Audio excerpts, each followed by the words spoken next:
Hello bachcho, let's read the question. In the following question, a statement of assertion A is followed by a statement of reason. So here we have four options. First is if both assertion and reason are true and the reason is the correct explanation of the assertion, then mark 1.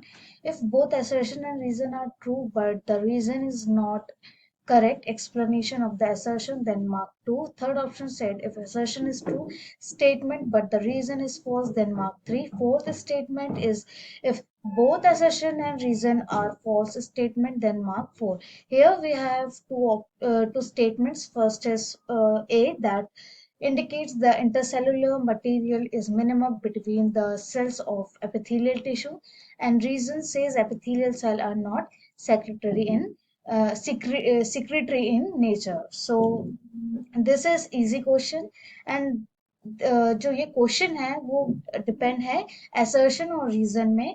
हमारे पास यहाँ पे दो statements दी हुई है. First जो assertion वाला statement है वो कह रहा है जो इंटरसेलुलर मटेरियल है उनमें जो गैप होता है वो मिनिमम होता है. किसमें? एपिथेलियल टिश्यू के जो सेल्स हैं उनके बीच में जो इंटरसेलुलर मटेरियल होता है वो मिनिमम होता है. और रीजन है वो ये बोल रहा है कि जो एपिथेलियल सेल्स होती हैं वो सिक्रेटरी नहीं होती है नेचर में. तो जो हमारे ऑप्शंस हैं अगर हम उसका मतलब समझे तो जो फर्स्ट ऑप्शन है वो कह रहा है कि अगर असर्शन और रीजन दोनों ही करेक्ट हो और जो रीजन है उसका करेक्ट एक्सप्लेनेशन हो तो हमें क्या मार्क करना है? फर्स्ट. अगर हमारा जो सेकंड देखें हम ऑप्शन उसमें जो असर्शन और रीजन है, अगर असर्शन और रीजन ट्रू होते हैं और जो एक्सप्लेनेशन होता है वो रीजन के साथ मैच ना करता हो तो हमें मार्क करना है सेकंड. और थर्ड ऑप्शन कहता है जो असर्शन जो स्टेटमेंट है वो ट्रू हो और जो रीजन हो वो फॉल्स हो तो हमें थर्ड ऑप्शन मार्क करना है.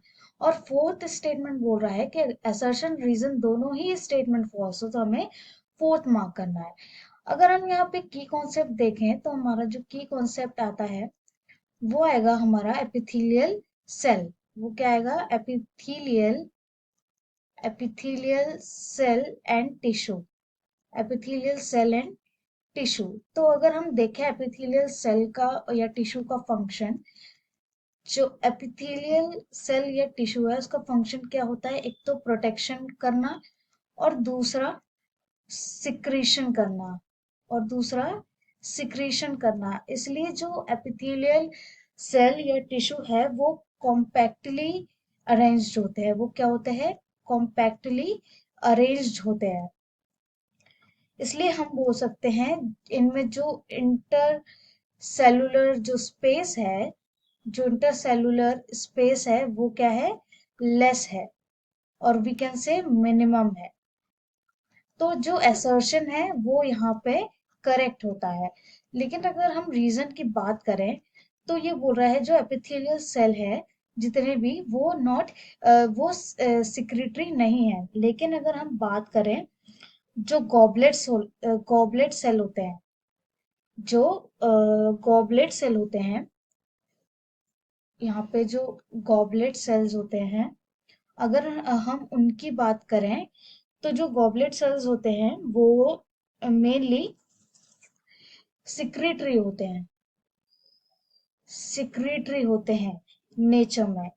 तो इसलिए जो रीजन है वो यहाँ पे फॉल्स हो जाता है.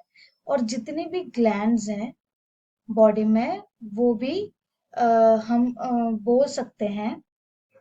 तो जितने भी ग्लैंड्स होते हैं वो किससे बने होते हैं? एपिथेलियल सेल से. तो इसलिए जो रीजन आ जाता है वो यहाँ पे रॉन्ग आ जाता है. और यहाँ पे जो हमारा करेक्ट और फाइनल आंसर होता है वो होता है option third, that if assertion is true and true statement but the reason is false then mark third. क्योंकि ये हमारे पास जो assertion है वो करेक्ट है और जो रीजन है वो रॉन्ग है. इसलिए जो हमारा फाइनल आंसर है वो है option third. I hope you understood it well. Best of luck.